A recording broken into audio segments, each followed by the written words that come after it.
Here's 4 common flaws that I see in most Muay Thai practitioners that prevents them from getting the most out of their training progress. For those that don't know, my name is Levi Steele. I am the owner of Steele Muay Thai, located in Runaway Bay. I'm currently professionally fighting, plus coaching fighters, coaching coaches, and coaching all levels of Muay Thai practitioners. So, as a result, I get the opportunity to work with a lot of different people, and there's a lot of reoccurring flaws that I see in people. I get a sense of pattern recognition. I'll elaborate on them a little bit to help you out.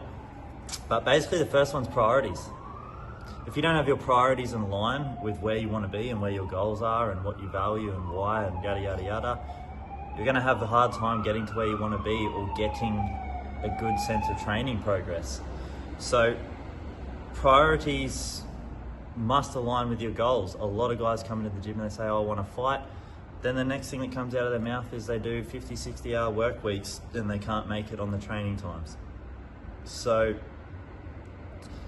obviously this raises an issue, and I have to say, sorry mate, you can't fight because you don't train, you don't value your training as much as your work, or you don't prioritize your training at least as much as your work. So you have to set goals that align with your priorities, you know. If you've got kids to raise or you've got work to do or whatever, that's fine. Set yourself a goal that aligns with those priorities that is actually achievable. Set yourself a goal small enough that it can be actioned immediately and achievable, and keep setting little ones right up until that big goal, you know. Have a bunch of little small goals up to the big goal.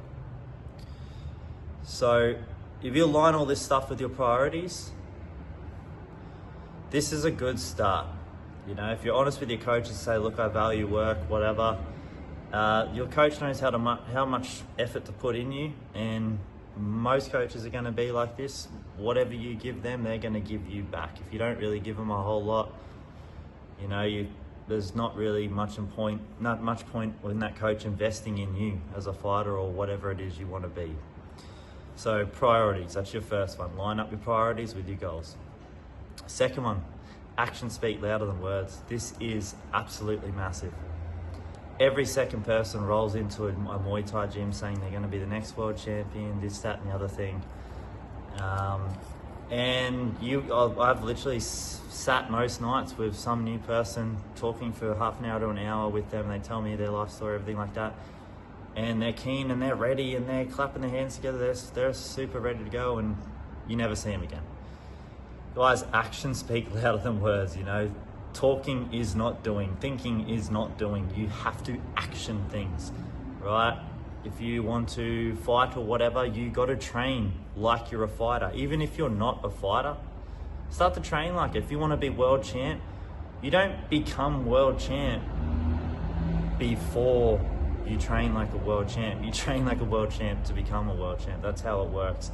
It's a really big, it sounds silly and obvious, but it's a really big thing. A lot of people say this in Muay Thai, you know, they're going to fight or whatever, and they just never show up. They're never in training, you know, they leave early, things like this. So actions speak louder than words, guys. The next thing following off actions speak louder than words is consistency. Guys, you must come in, week out. If you want to get somewhere and have good training progress, you've got to keep rocking up to keep that ring rust away. Whether it's 1 time a week, 2 times a week, whatever, keep doing it week to week though. You will get ring rust. It is a thing. The way rust works is that if you're not currently addressing it, it's just going to keep creeping back. And ring rust does not care if you've been training super hard for 3 months. If you drop off for a month, it's going to rust. You're going to rust. It doesn't matter. So you have to keep rocking up, keep being consistent, keep tapping away, you know, keep that consistency. Have a sense of durability. 2 reasons people quit or fall off is because it gets too hard or they get bored. If you're feeling one of these things, just keep tapping, just keep going. Don't think about how hard it is before you get there. Just rock up and deal with it then. Sort it out tomorrow, you know. If it's starting to get bored, just keep tapping away. Do your best to make things interesting. Change your music playlist or something, whatever, but just keep tapping, because every man and their dog that gets bored falls off the earth. And if you can be the one that keeps going, you'll get back to that next up phase and you'll start to enjoy it. Maybe your favorite training partner comes back from holiday or whatever and you have a really good spar. Just keep pushing, get that consistency with a sense of durability so you can have longevity. The next one, balance. So you want to have consistent, durable longevity in your training. You must have a sense of balance. So what even is that though? So this word gets tossed around all the time, and it's completely individualized firstly, but it also depends on what your goals and your priorities are. If I was to tell you my balance, it would be a super unpopular opinion.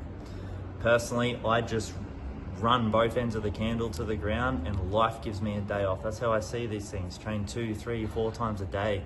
And I don't think about the weekend, I don't care, I just train. If somebody says, hey, you want to do a sparring session or whatever, I'm like, yeah, sweet man, I'll open, let's go. So,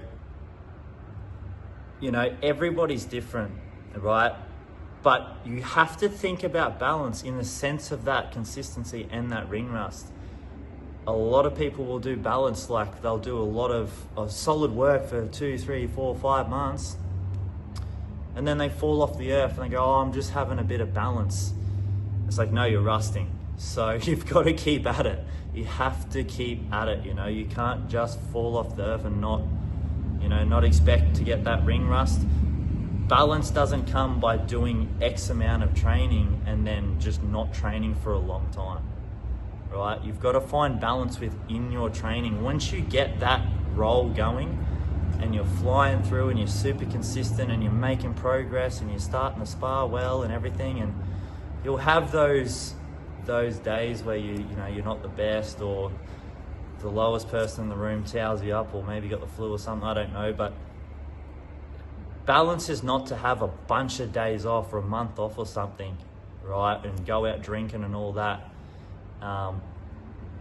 You've got to find balance within your training. Maybe work on something different. Maybe train a bit lighter. Do some different type of light sparring, technical sparring. A little bit of clinching, some partner drills, something like this. Maybe even just come in and coach people. Help people. If you're on that level, be honest. Don't coach when you don't know what you're doing. But you got to have that balance, guys. So that's 4 major things right there.